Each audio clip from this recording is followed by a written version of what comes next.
लेकिन ठीक है, मैं आती हूँ।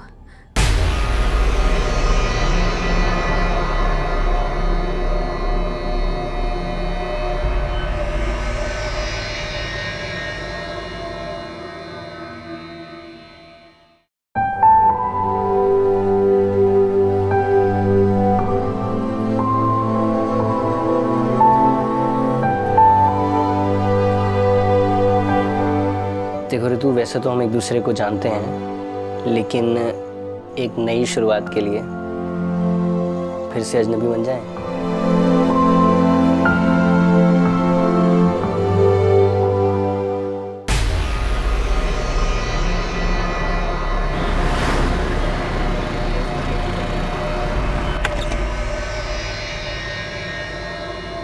रितु,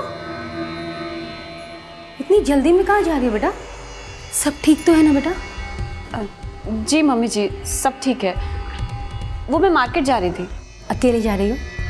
भूमिका को आने दो ना, उसे अपने साथ ले जाना। नहीं मम्मी जी, वो अदिति की मम्मी का कॉल आया था, उनके साथ जा रही हूँ। वो वेट कर रही होंगी मेरा। अदिति की मम्मी? अच्छा अच्छा, हाँ ठीक है, जाओ।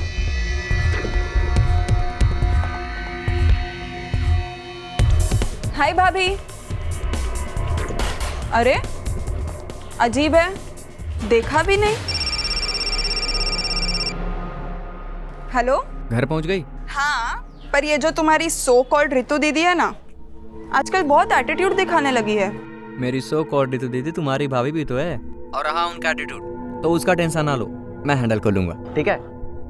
ठीक है।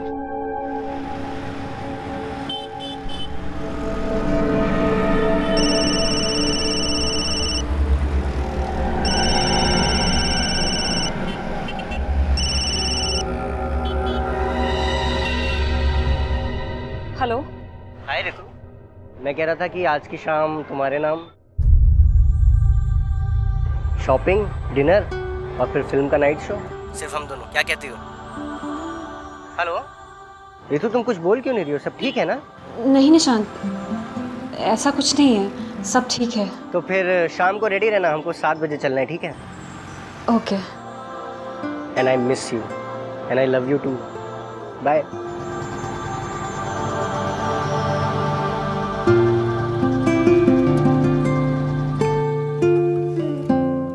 कितनी अच्छी है ये ना? हाँ। तुमको पता है, जब तक तुम्हारे हाथों की ये मेहंदी नहीं उतरेगी ना, तब तक ये पिक्चर मेरी डीपी से नहीं हटेगी। और मेहंदी उतरने के बाद? मेहंदी उतरने के बाद डीपी चेंज, स्टेटस चेंज। मान लो कल को अगर हम एक दूसरे को कुछ और नजर आए तो भी हम एक दूसरे को सिर्फ और सिर्फ प्यार की नज़र से ही देखेंगे।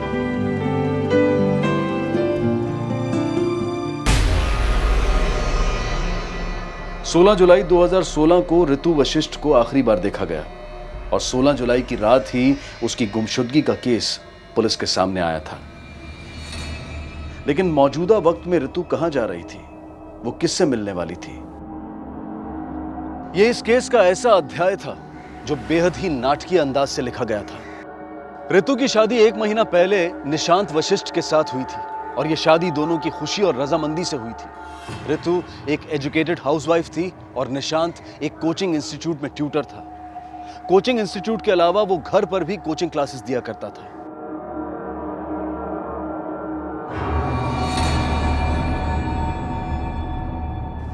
ऋतु,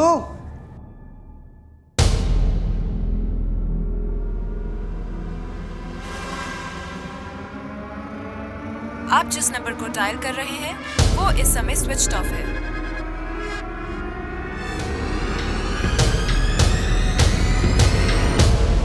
ऋतु का लापता होना एक ऐसा अजीब इत्तेफाक था जिसका संबंध एक अजीब शख्सियत से जुड़ा था। आखिर कौन था वो? अदिति की मम्मी? हाँ सर, रितु आज दिन में यही बोलकर निकली थी कि वो अदिति की मम्मी के साथ में मार्केट जा रही है और अब तक नहीं लौटी। शाम से उसका फोन भी नहीं लग रहा है सर। ये अदिति और उसकी मम्मी क्या लगते हैं आपके? सर, अदिति मेरी स्टूडेंट है, मुझसे घर पर ट्यूशन पढ़ने आती है। वहीं पर ऋतु और अदिति की पहचान हुई। शायद ऋतु को कोई गलतफहमी हो गई सर, वो किसी और औरत को अदिति की मम्मी समझ बैठी। क्या मतलब? किसी और औरत को अदिति की मम्मी समझ बैठी? हाँ सर, दरअसल 3-4 दिन पहले ही रितु एक औरत को हमारे घर लाई थी। मम्मी जी, ये रजनी जी हैं, अदिति की मम्मी। नमस्ते बहन जी। नमस्ते। हाँ आइए बैठिए ना, मैं आपके लिए चाय बना के लाती हूँ। अरे नहीं मम्मी जी, आप बैठिए ना इनके साथ, चाय मैं बना के लाती हूँ। आइए। रितु ने बोला था कि वो अदिति की मम्मी है, पर सर वो अदिति की मम्मी नहीं थी। अगर वो अदिति की मम्मी नहीं थी तो आपने मान क्यों लिया?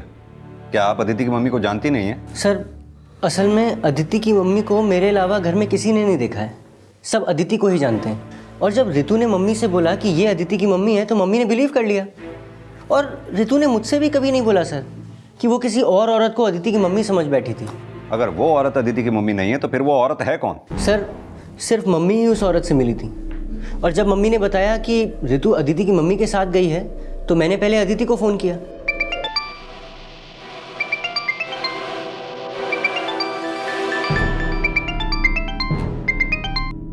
सॉरी सर, वो थोड़ा फीवर था इसलिए नहीं आ पाई। नहीं इट्स फाइन अदिति, वो रितु है वहाँ। कौन रितु सर? अरे रितु मेरी वाइफ, वो तुम्हारी मम्मी के साथ मार्केट गई थी ना। रितु मैम और मेरी मॉम के साथ, वो भी मार्केट? अरे रितु ने मेरी मम्मी को बोला कि तुम्हारी मम्मी ने फ़ोन करके उनको मार्केट बुलाया। नहीं सर, ऐसा तो मॉम ने कुछ नहीं बताया अब तक। एक बार जरा अपनी मम्मी से मेरी बात कराना। और मैंने अदिति की मम्मी से बात की तो वो बोली कि वो मेरी वाइफ को जानती ही नहीं है। हमें लगा कि शायद वो हमसे झूठ बोल रही हैं, इसलिए हम लोग उनके घर गए।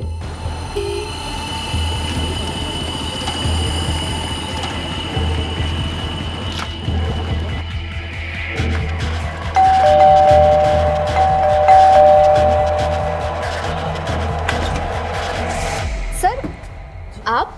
जी अदिति है। अदिति? निशान सर आप अदिति की मम्मी?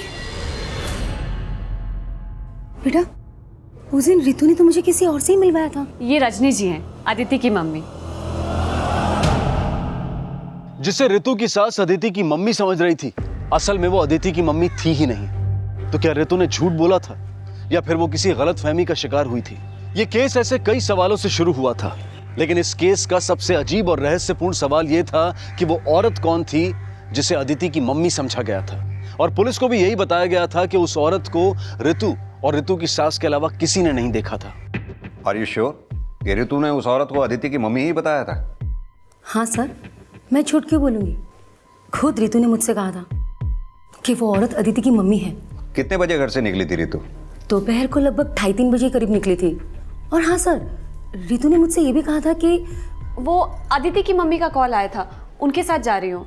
और उस कॉल के बाद ही वो घर से निकले थे। सर करीब 3 बजे मेरी भी रितु से बात हुई थी, लेकिन सर रितु ने तब भी मुझसे अदिति या उस औरत के बारे में कोई बात नहीं की। जब आपने रितु को फोन किया तब आप कहाँ थे? सर मैं अपने कोचिंग क्लास में था। लेकिन आपने तो कहा था कि अदिति को आप अपने घर पे ही ट्यूशन देते हैं। सर मैं अभिलाषा कोचिंग सेंटर में भी पढ़ाता हूँ। कहाँ है ये अभिलाषा coaching centre? Sir Shanti Nagar में। सुबह 10 से 4 वहाँ पढ़ाता हूँ और फिर शाम को 5 से 6 अपने घर पर। अदिति भी दूसरे स्टूडेंट्स के साथ मेरे घर पर ही पढ़ने आती, लेकिन सर आज वो आई भी नहीं। रितु के गायब होने और उस औरत से अदिति और उसकी मम्मी का क्या कनेक्शन हो सकता है?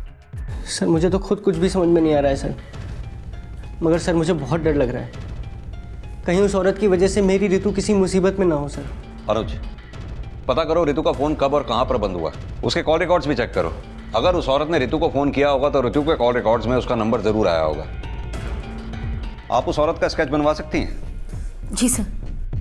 रितु की सास द्वारा उस औरत का स्केच बनवाया गया और रितु के लापता होने का यह केस उस औरत की असल पहचान पता करने से जुड़ गया, जिसे अदिति की मम्मी बताया गया था।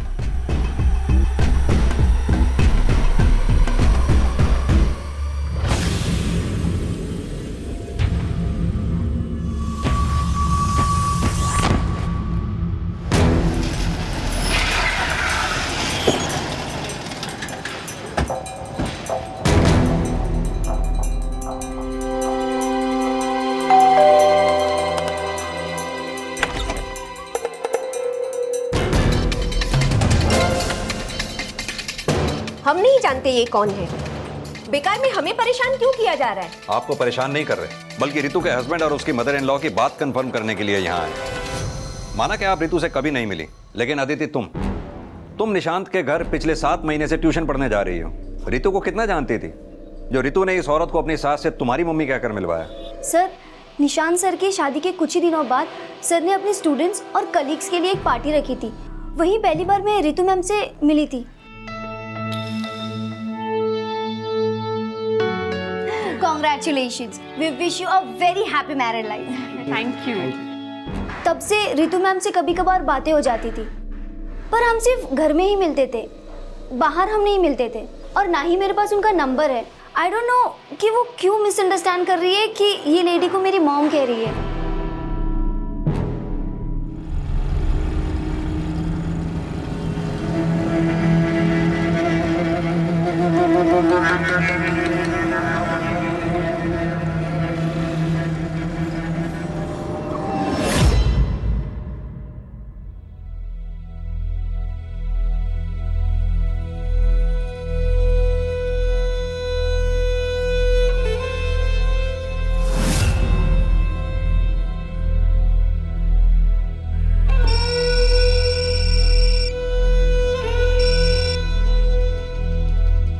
हेलो। हेलो भैया, भाभी का कुछ पता चला? नहीं। भाभी की फैमिली आई है। वो माँ ने उनसे कहा कि आप रात से ही भाभी को ढूंढने निकले हैं। बट भैया एक बार प्लीज आके उनसे मिल लो, वो भी भाभी के लिए बहुत परेशान है। हाँ ठीक है, आता हूँ।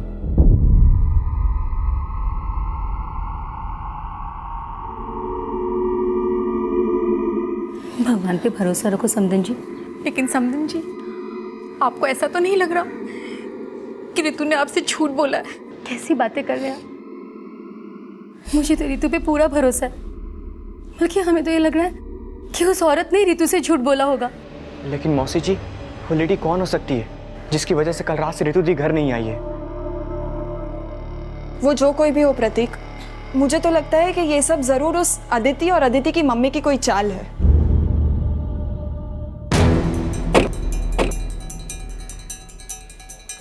सर, रितु के कॉल रिकॉर्ड्स, इसके मुताबिक उसका फ़ोन कल शाम को 4 बजे झांसी टीकमगढ़ हाईवे के पास स्विच ऑफ हुआ। इसके कॉल रिकॉर्ड्स में अदिति या उससे माँ से रिलेटेड कोई भी नंबर नहीं है। उस औरत के नंबर का कोई क्लू मिला जिसे रितु ने अपनी सास से अदिति की माँ कह के मिलवाया था? ये रजनी जी हैं, अदिति की मम्मी। सर, रितु के फ़ोन से एक नंबर पे पिछले 7 दिन से अक्सर बातचीत हो रही है। सर, कल दोपहर 2:30 बजे भी उस नंबर से रितु को फ़ोन आया था। करीब 3:30 बजे रितु की मोबाइल की लोकेशन झांसी हाईवे की थी, जहां से रितु ने उस नंबर पे फ़ोन किया। सर, हो सकता है कि ये नंबर उस औरत से रिलेटेड हो। पता चला नंबर किसके नाम पे रजिस्टर्ड है? सर, मोबाइल कंपनी को रिक्वेस्ट भेज दिया है, जल्दी पता चल जाएगा। हाईवे के आसपास भी लोगों से पता करो, शायद किसी ने रितु और उस औरत को साथ में देखा हो। और निशांत के घर के अड़ोस पड़ोस में भी लोगों से पूछताछ करो, हो सकता है कोई लीड मिले। सर,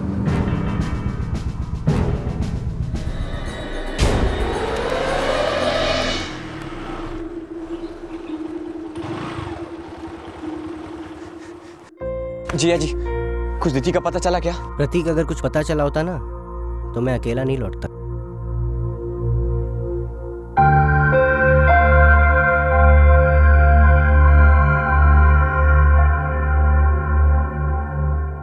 क्या चक्कर है ये सब?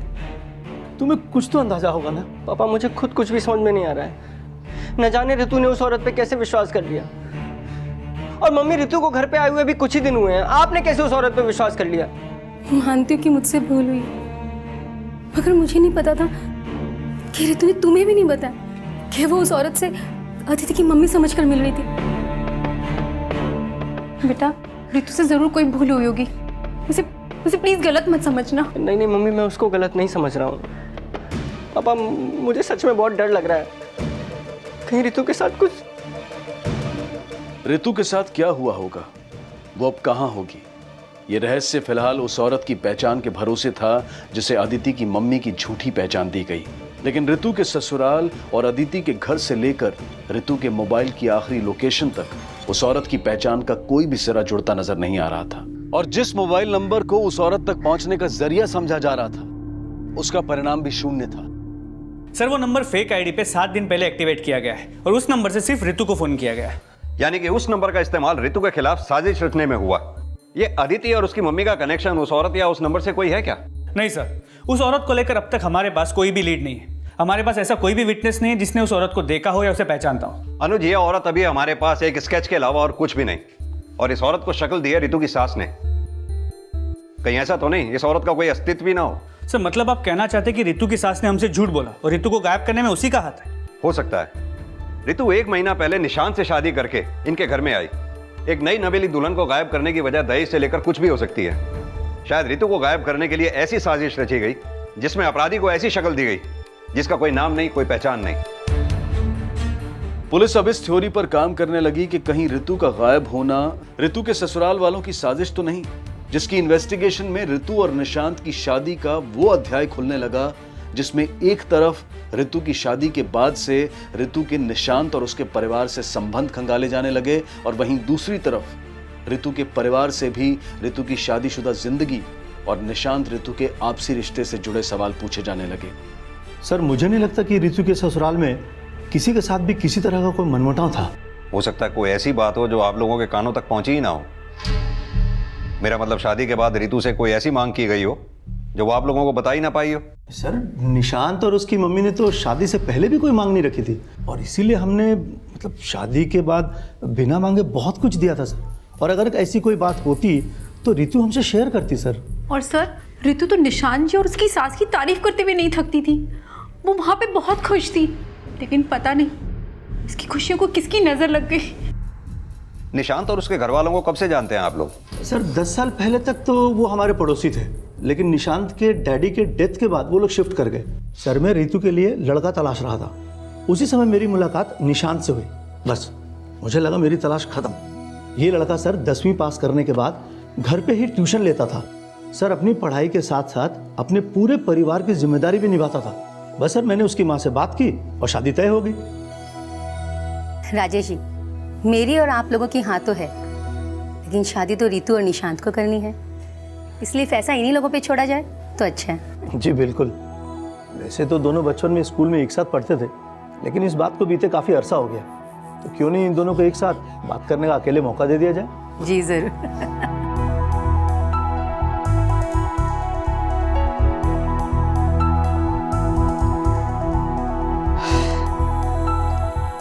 तुम बहुत बदल गई हो। बदल तो तुम भी बहुत गए हो। मगर तुम तो साल में 6 बार बदलती हो। स्प्रिंग, समर, विंटर, ऑटम और मॉनसून। तुम्हारा नाम ना ऋतु नहीं, ऋतुएं होना चाहिए। अच्छा, और तुमने अपना नाम सुना है? निशांत। पता है तुम्हारा नाम निशांत नहीं, अशांत होना चाहिए।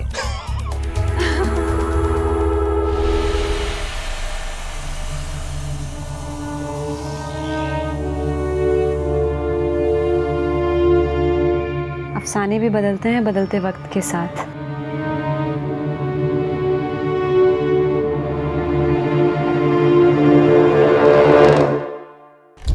सर, निशान के पड़ोसी, दोस्त, रिश्तेदार, कलीग्स सभी से पूछताछ की, लेकिन कहीं से भी ऐसा नहीं लगा कि रितु का अपने ससुराल वालों से कोई भी झगड़ा हो सकता है रितु और निशांत के बीच कुछ ऐसा हुआ हो जिसकी बाहर किसी को कुछ खबर ही ना हो। ये निशांत के कॉल रिकॉर्ड से उसके अफेयर का कोई हिंट मिला? नहीं सर, निशांत की बातचीत ज़्यादातर अपने कलीग्स या स्टूडेंट से होती थी और पूछताछ के दौरान भी निशांत या उसकी माँ के बारे में सबने अच्छा ही बोला है। और अगर उसकी माँ की बात मानी जाए तो बात आके रुकती है रितु पे। हो सकता है रितु ने जानबूझकर उस औरत का झूठा इंट्रोडक्शन दिया हो कि वो अदिति की मम्मी है। ये रजनी जी हैं, अदिति की मम्मी। लेकिन रितु ने झूठ बोला तो किस मकसद से? सर हो सकता है कि वो इस शादी से खुश ना हो। लेकिन रितु के परिवार वालों ने कहा था कि रितु की शादी उसकी मर्जी से हुई थी और रितु के कॉल रिकॉर्ड्स में भी उसके अफेयर का कोई एंगल सामने नहीं आया, तो फिर खुद को गायब करने की साजिश क्यों रचेगी? सर रितु का झूठ बोलना अपने आप में एक साजिश है। जो औरत अपने आप को गायब करने की साजिश कर सकती है वो अपने अफेयर को भी छुपा सकती है। तो हो सकता है कि उसके पास और एक नंबर हो। अनुज, अगर रितु को गायब होना ही था तो फिर उस औरत को अदिति की मां बताकर घर में लाना और एक कॉल के बाद गायब हो जाना कुछ अजीब नहीं लगता? कहानी कुछ और ही है। रितु के गायब होने में कहीं ऐसा तो नहीं कि अदिति और उसकी मां का कोई कनेक्शन हो। ये इन दोनों को अच्छी तरह से इन्वेस्टिगेट करो।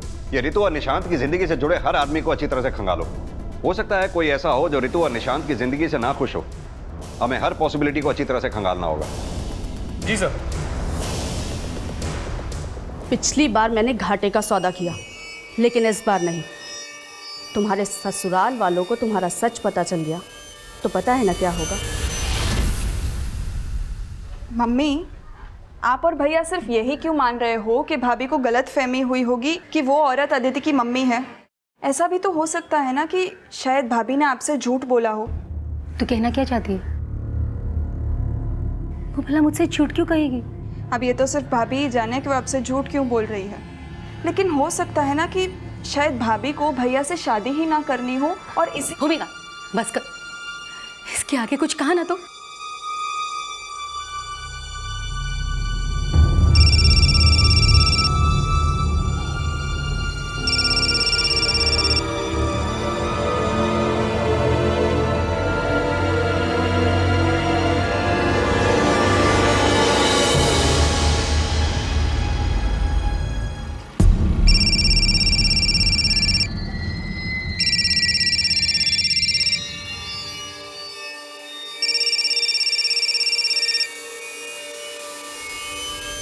हेलो।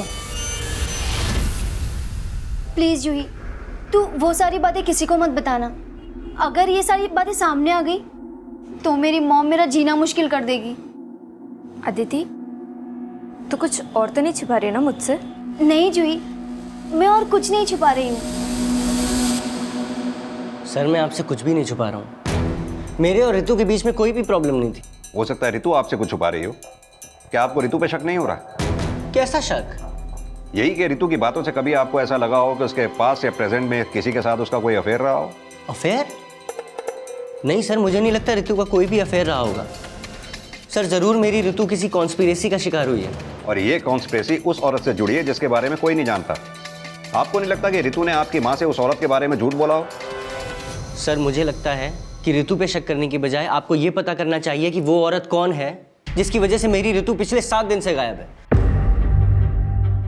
उस औरत के होने ना होने का सवाल इस केस में बार बार उठ रहा था, जिसमें एक तरफ ऋतु द्वारा उस औरत को अदिति की मम्मी बताना एक झूठ भी समझा जा रहा था और वहीं दूसरी तरफ उसे हकीकत मानकर ऋतु के गायब होने की साजिश भी। लेकिन वो औरत वाकई में थी या नहीं, ये बात अब भी पुलिस के लिए एक पहेली बनी हुई थी और उसके होने की संभावनाओं को सच मानकर एक नए सिरे से उसकी पहचान पता लगाने की कोशिश की जा रही थी।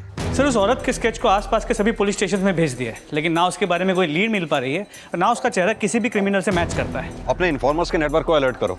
उनसे कहो हमें हर हालत में इस औरत के बारे में इन्फॉर्मेशन चाहिए। सर उस औरत की पहचान पता करने के साथ ऋतु और निशांत के अफेयर का एंगल भी इन्वेस्टिगेट किया जा रहा था और यह भी पता लगाया जा रहा था कि क्या ऋतु और निशांत के बीच कोई ऐसा भी था जो ऋतु और निशांत के रिश्ते से जलता था।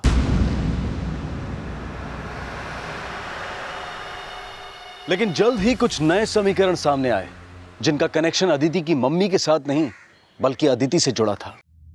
सर मैंने अदिति और ऋतु मैम को कहीं बाहर मिलते हुए तो नहीं देखा, लेकिन क्या? नहीं सर, कुछ नहीं। देखो अगर अदिति से रिलेटेड बात है और तुम छुपा रही हो तो अभी बता दो, वरना। नहीं सर, ऐसी बात नहीं है, पर ऋतु मैम के मिसिंग होने के बाद अदिति ने मुझसे प्रॉमिस लिया था कि मैं ये बात किसी को ना बताऊं। क्या बात है वो? Actually sir, Aditi Nishant sir को लाइक करती है। क्या? यस सर, और वो अक्सर कहा करती है कि उसका लाइफ पार्टनर निशांत सर जैसा होना चाहिए, बस और कुछ नहीं। सर एक 17-18 साल के लड़की के दिल में अपने ट्यूटर के लिए फीलिंग्स होना कोई नई बात नहीं, लेकिन सर क्या इतनी छोटी लड़की इतना बड़ा कांड कर सकती है? एक औरत को अपनी नकली माँ बना के पहले उसने ऋतु को मिलवाया और फिर ऋतु को गायब कर दिया। हो सकता है अनुज, या फिर यह भी हो सकता है कि अदिति को यह आइडिया देने वाला कोई और ही हो सकता है वो निशांत ही हो।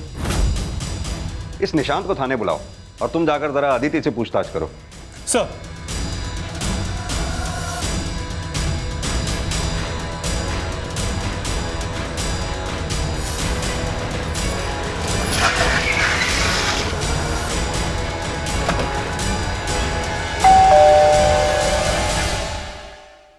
सर ऐसा कुछ नहीं है, आपको जरूर कोई गलतफहमी हुई है। इस बारे में हम अदिति से सुनना चाहते हैं। क्या तुम निशांत सर को लाइक करती हो? हाँ सर, मैं उन्हें लाइक करती थी, लेकिन मैंने ऋतु मैम को किसी भी लेडी से नहीं मिलवाया था। मैं सच बोल रही हूँ। एक बात बताओ, क्या सिर्फ तुम निशांत सर को लाइक करती हो या वो भी तुम्हें लाइक करते हैं? सर ये कैसी बात कर रहे हैं आप? अदिति मेरी स्टूडेंट है। लेकिन हमने तो सुना है उसी स्टूडेंट ने तुमसे शादी करने के सपने संजो रखे थे। हो सकता है उसकी इसी इनोसेंट फीलिंग का तुम फायदा उठा रहे हो। अदिति ने तुम्हें ब्लैकमेल किया हो कि अगर तुमने ऋतु से शादी की तो वो तुम्हारे और अदिति के संबंधों के बारे में ऋतु को बता देगी। अदिति चुप रहे इसलिए तुमने ऋतु को गायब करवा दिया हो। सर मैं ऋतु को बचपन से जानता हूँ सर, प्यार करता हूँ उससे। सर प्लीज़ ऐसा मत बोलिए। निशांत सर ने मुझे कभी चीट नहीं किया। ये फीलिंग्स तो सिर्फ मेरी तरफ से थी। ये बात मैंने उनसे ना ही कभी कही और ना ही कहना चाहती थी, क्योंकि मुझे पता था वो मेरे टीचर हैं और वो मुझसे बहुत बड़े हैं। सर मैं अपनी बेटी को बहुत अच्छे से जानती हूँ। वो बचपने में ऐसा कुछ सोच सकती है, लेकिन कभी कोई ऐसा काम नहीं कर सकती जिससे उसकी माँ शर्मिंदा हो। मेरी बेटी उनके यहाँ सिर्फ 1 घंटा ट्यूशन पढ़ने जाती है और मेरी नज़र हमेशा उस पर रहती है। अगर कोई ऐसी वैसी बात होती तो मुझसे छिप नहीं सकती थी। अदिति और निशांत का अफेयर था या फिर ये अदिति की एक तरफा फीलिंग थी?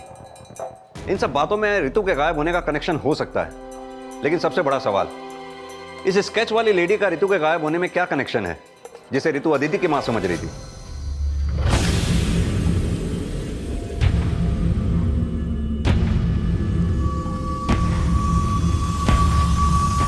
सर मैंने निशांत के बहन की एक्टिविटी चेक किया तो पता चला वो अक्सर ऋतु के भाई प्रतीक से मिलती रहती है।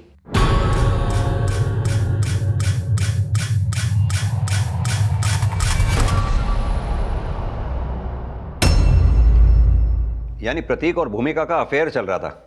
इन दोनों के अफेयर का ऋतु के गायब होने से क्या कनेक्शन हो सकता है? सर कनेक्शन का तो पता नहीं, लेकिन उन दोनों को देख के लगता नहीं जैसे उन्हें ऋतु का गायब होने का कोई दुख भी है।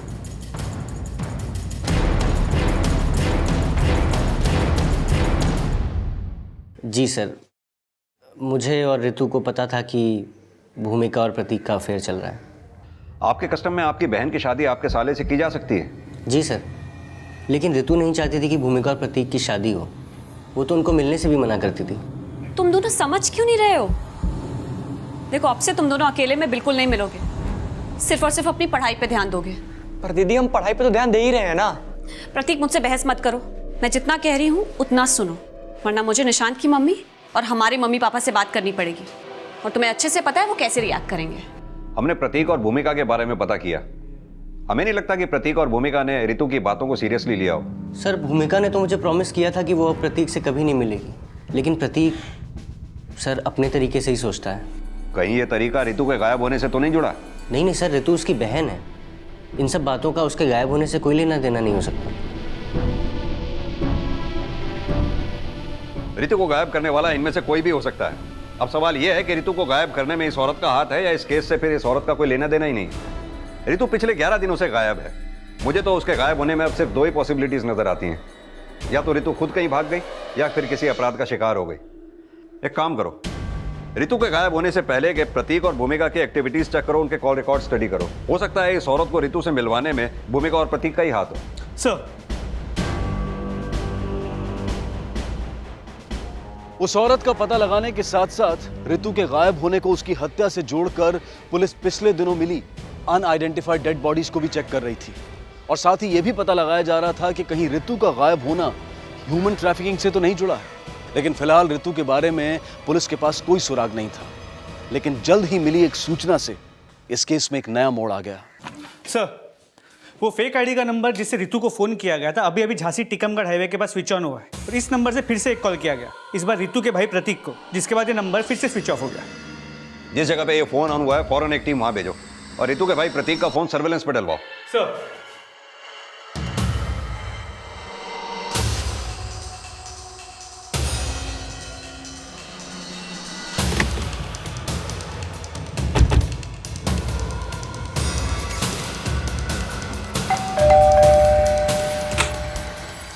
आप लोग प्रतीक को बुलाइए। सर प्रतीक तो अभी घर से बाहर निकला।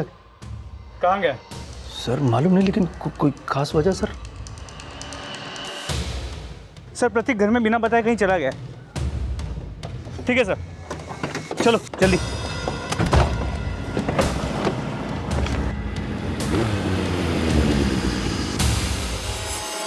ठीक है सर, प्रतीक का फोन हाईवे के उसी स्पॉट की तरफ मूव हो रहा है जहां से उसे फोन आया था।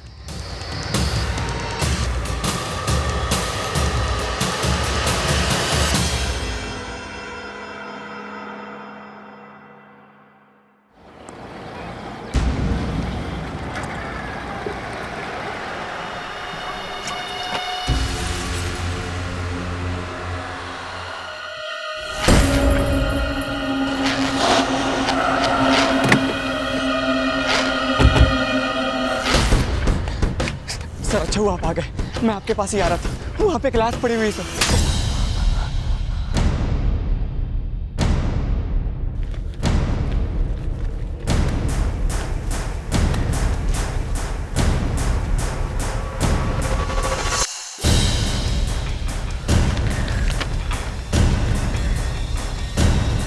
सर ये तो वही औरत लग रही है जिसका स्केच निशान की माँ ने बनवाया था। अब ये साफ हो चुका था कि उस औरत का अस्तित्व था जिसका स्केच ऋतु की सास ने यह कहकर बनवाया था कि ऋतु ने उसे अदिति की मम्मी समझा था। लेकिन उस औरत की हत्या का क्या राज था और ऋतु अब तक कहां थी? इन सारे रहस्यों को जानने के लिए अब ऋतु का भाई रिमांड पर था। सर मैंने कुछ नहीं किया, मेरा विश्वास करो सर, मैं तो घर पे था तभी एक लड़की का कॉल आया। हेलो प्रतीक, तुम्हारी बहन तुमसे मिलना चाहती है। कौन बोल रहा है? तुम्हारी सिस्टर की फ्रेंड। और मैं उसकी बातों में आ गया, लेकिन जैसे मैं वहां गया मैंने उस औरत की लाश देखी और मैं वहां से भागा, तभी सर आप लोग आ गए। कहानी अच्छी है लेकिन हम विश्वास नहीं करेंगे। सीधी तरह से ये बता कि ऋतु कहाँ पर है? सर मुझे नहीं पता। कहीं ऐसा तो नहीं उस औरत की तरह तूने ऋतु को भी मार दिया? नहीं सर, मैंने किसी को नहीं मारा सर, ऋतु हमारी बहन है, भला मैं उसे क्यों मारूंगा? क्योंकि ऋतु तुझे भूमिका से मिलने से मना करती थी, इसलिए तूने उस औरत की मदद से ऋतु को वहां बुलाया और बुलाकर मार दिया।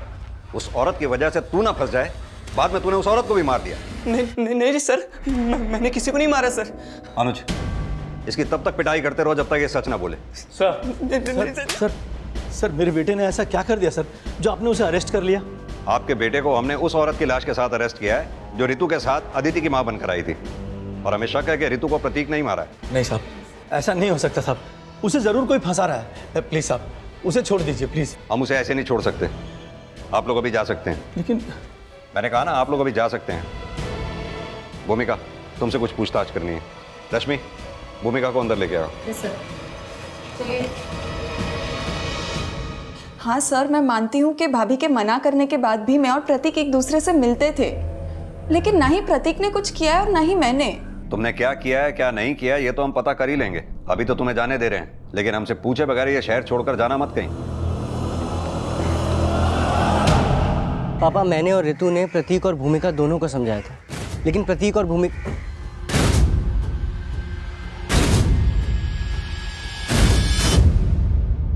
सर, प्रतीक को बहुत तोड़ा, लेकिन वो अभी भी अपने बात पे टिका हुआ है।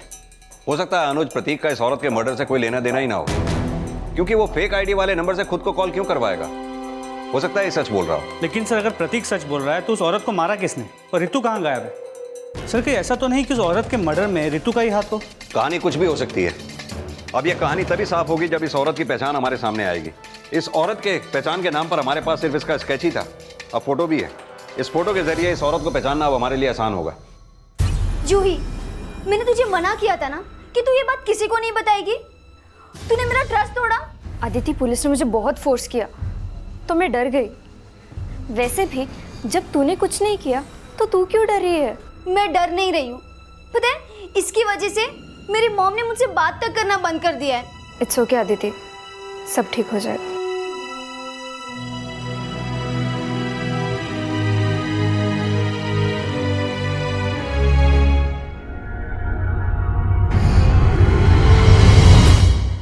ये उसी औरत का फोटो है।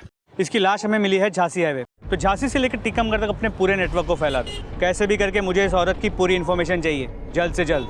ठीक है साहब। ऋतु की लीड तलाशने के लिए पुलिस अब उस औरत की फोटो के जरिए उसकी पहचान पता लगाने का प्रयास कर रही थी, और इसी दौरान उसकी पोस्टमार्टम रिपोर्ट सामने आई। सर, उस औरत के पोस्टमार्टम रिपोर्ट के मुताबिक उसका मर्डर उस फेक नंबर से प्रतीक को किए गए कॉल से 2 घंटे पहले ही हो चुका है। इसका मतलब प्रतीक सच बोल रहा है? जी सर, लेकिन प्रतीक ने यह भी बताया था कि उस कॉल में उससे एक लड़की ने बात किया था। अब ये लड़की कौन हो सकती है? सर एक मिनट। हाँ साहब, वो फोटो वाली औरत का पता चल गया है। शीतल नाम है उसका, ललितपुर में प्रगति क्लासेस में रिसेप्शनिस्ट का काम करती थी। रहती कहाँ थी वो?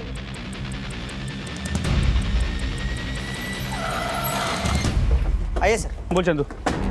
सर वो ये घर में रहती है, वो भी अकेले, रेंट पे। 6 महीने पहले उसने प्रगति क्लासेस ज्वाइन की है, तब से वो यहाँ ही रहती है साहब। दोस्तों रिश्तेदारों के बारे में कुछ पता चला? साहब मैंने बहुत पूछा, लेकिन कुछ खास नहीं पता चला। बस इतना मालूम पड़ा है क्या वो झांसी की रहने वाली है और उसके आगे पीछे भी कोई नहीं है। उसके बारे में पता किया तो पता चला क्या वो 1 नंबर की अय्याश औरत थी। बहुत सारे मर्दों के साथ उसका अफेयर है। जहाँ शीतल काम करती थी वहाँ किसी ने रितु को आते हुए या उससे बात करते हुए देखा है? साहब मैंने बहुत पूछताछ की लेकिन ऐसा कुछ सामने नहीं आया। घर कौन सा उसको?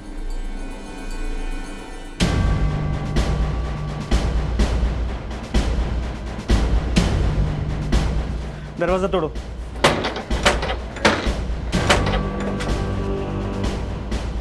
पूरे घर को अच्छी तरह से चेक करो, जल्दी। जी साहब।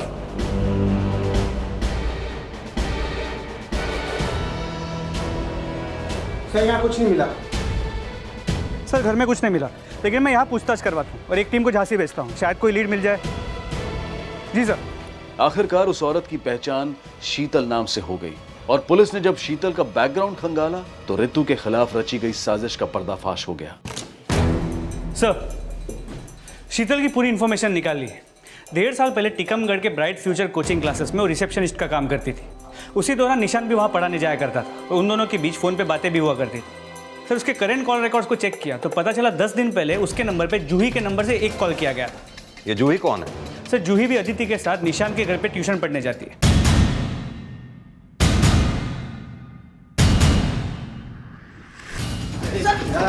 मैंने कुछ नहीं किया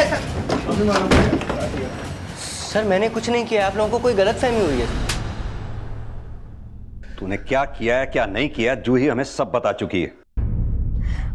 सब मैंने अकेले कुछ नहीं किया, निशान सर के साथ मिलकर किया। अब तू खुद बोलेगा या हम उगलवाएं? सर, मैं जूही से प्यार करता था, लेकिन जूही बहुत रिच फैमिली से बिलोंग करती है सर, और उसका हाथ मांगने की मेरी हैसियत नहीं थी। मैंने सोचा कुछ भी करके मुझे अपना खुद का कोचिंग इंस्टीट्यूट खोलना पड़ेगा, तब शायद उसके पेरेंट्स मुझसे शादी कराने के लिए राजी होंगे। और तब रितु के फादर मुझे मिले।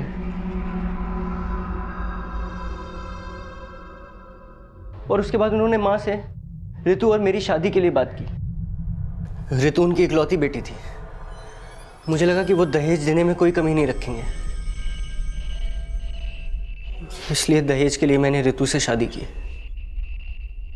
मगर जूही से शादी करने के लिए मुझे रितु को रास्ते से हटाना था, और मुझे पता था कि अदिति मुझे लाइक करती है, इसलिए जूही और मैंने मिलकर के प्लानिंग की। मैंने जूही के फ़ोन से शीतल को फ़ोन किया और उसको अदिति की मम्मी बनने की एक्टिंग करने को कहा। मुझे पता था कि शीतल पैसों के लिए कुछ भी कर सकती है। सर, जूही और शीतल रितु से मार्केट में मिले और जूही ने शीतल को अदिति की मम्मी बता करके इंट्रोड्यूस किया, और शीतल ने भी रितु से अदिति की मम्मी बन करके दोस्ती शुरू की, और धीरे धीरे उससे ये कहना शुरू किया कि उसे शक है कि मेरा और अदिति का अफेयर चल रहा है। और उस दिन रितु को बाहर बुलाने के लिए शीतल ने रितु को फ़ोन करके कहा कि उसने मुझे और अदिति को हाईवे के पास लॉज में जाते हुए देखा है। सर, मैं 4 बजे कोचिंग सेंटर से निकलता हूँ और 5 बजे घर पहुँचता हूँ। मैंने अपना फ़ोन जूही को दिया और वो मेरा फ़ोन लेकर के मेरे घर की ओर गई, और मैं हाईवे पहुँचा जहाँ शीतल ने रितु को बुलाया था।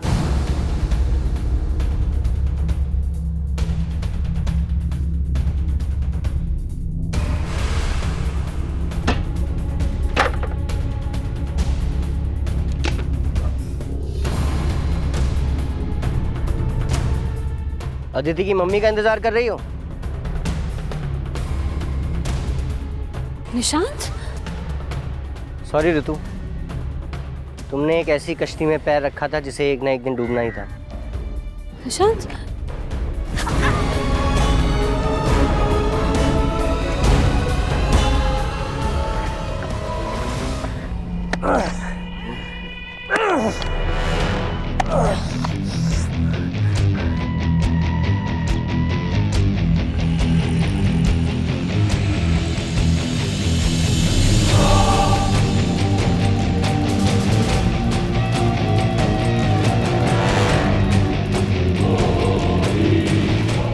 लेकिन शीतल को यह नहीं पता था कि मैंने रितु का मर्डर कर दिया, और मैंने भी ये नहीं सोचा था कि रितु शीतल को लेके मेरे घर आ जाएगी और माँ उसका स्केच बनवा देगी। जब शीतल को पता चला कि आप लोग उसे ढूंढ रहे हैं तो वो बोलने लगी कि वो आपको सब कुछ सच बता देगी। और जिस फ़ोन से शीतल ऋतु को फ़ोन करती थी उससे जूही ने प्रतीक को फ़ोन किया। प्रतीक, तुम्हारी बहन तुमसे मिलना चाहती है। और तुझे लगा कि प्रतीक फंस जाएगा। जरा से दहेज की लालच में तूने एक मासूम लड़की की जिंदगी तबाह कर दी। अपने किए पे अब तू जिंदगी भर भी पछताएगा ना, तुझे मुक्ति नहीं मिलेगी।